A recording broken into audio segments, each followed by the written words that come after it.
Welcome to the video for Saxon Math Course 2, Lesson 7. Today we'll be talking about lines, angles, and planes. Our objectives for today: after this lesson you should be able to identify figures with no dimensions and with 1 and 2 dimensions, use symbols to name points, lines, rays, segments, and angles, identify intersecting, parallel, oblique, perpendicular, and skew lines, and learn about angles and planes. Some review from lesson 6. We talked about the factors of a number. Remember, we talked about the greatest common factor. So factors are any numbers you can divide a number by and not have a remainder. The greatest common factor is the largest factor that two numbers share.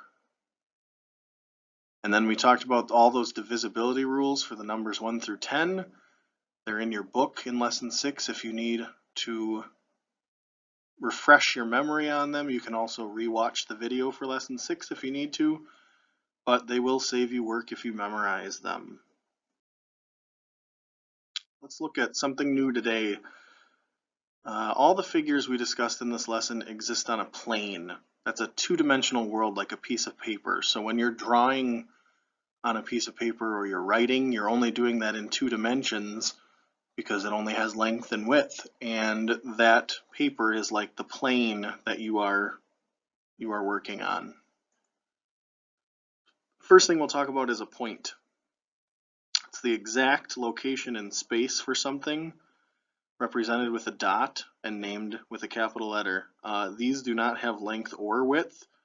We simply have to make the dot big enough so we can see it, but in reality there's no dimension for a point.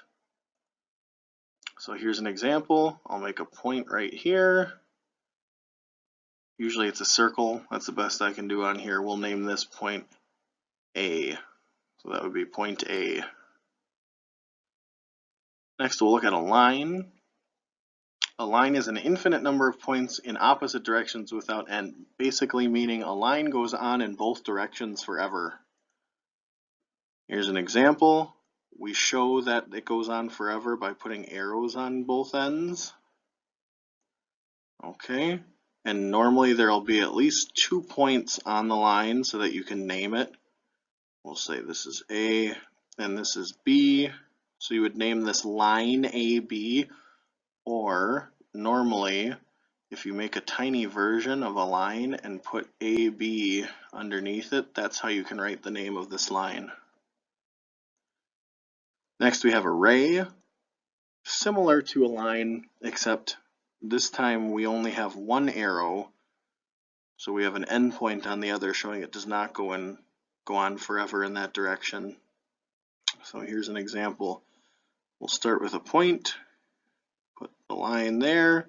Again, there will usually be 2 points so we can name it. We'll label this one B and this one C. This would be ray BC, or again we can just draw a smaller version of a ray and then use the letters to name it. That's how you would write the answer in the book if they were asking about ray BC. Our last line item is the segment. So this is part of a line with 2 endpoints. It's just a little piece of a line. So it would be a point and a point. We'll name this one CD,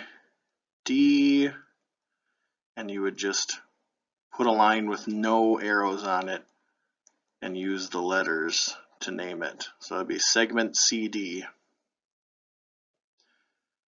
Intersecting lines cross each other. We're going to talk now about different ways that lines interact with each other. So intersecting lines cross each other at one point. These are also called oblique lines. So here's an example. Remember, since we're talking lines, I've got to put arrows. These lines would be oblique or intersecting. I'll erase that so it's out of the way. We have a special set of lines, I should say, that intersect at a square corner. That's called perpendicular. I'll do it over here. So these, and they'll show in your book a square corner by putting a little square like that. These would be perpendicular lines, and remember we need arrows on both ends, so those would be perpendicular. Parallel lines never intersect. Think of railroad tracks. So we've got two lines that are going to go on forever in both directions, and they will never touch each other because they're going to stay the same distance away from each other the whole time. So those are parallel. Another good way to remember parallel lines, look at the two L's in parallel. They are parallel. Next, we're going to talk about angles. Angles are two rays that share an endpoint. That endpoint is also called a vertex, where they touch each other. The first kind of angle we're going to talk about is a right angle. A right angle is very similar to perpendicular lines. So they'll have this square corner right here, and you can see the two arrows for the rays, and this would be that vertex right here, that shared endpoint. The next kind of angle we'll look at is an acute angle. So you can think of an acute angle as smaller than a right angle. So it still has the two arrows at the end, but the two arrows are going to be closer together than the two arrows for the right angle.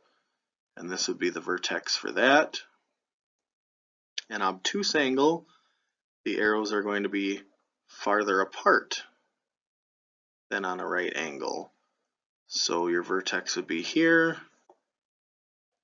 And then a straight angle is just a straight line.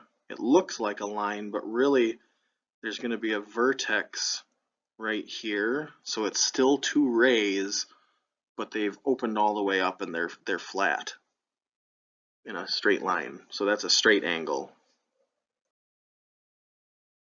That's all for your lesson today. Make sure you work through your practice problems, post any questions on the video discussion section, and we'll talk about them next time in class. We'll see you in the video for lesson 8.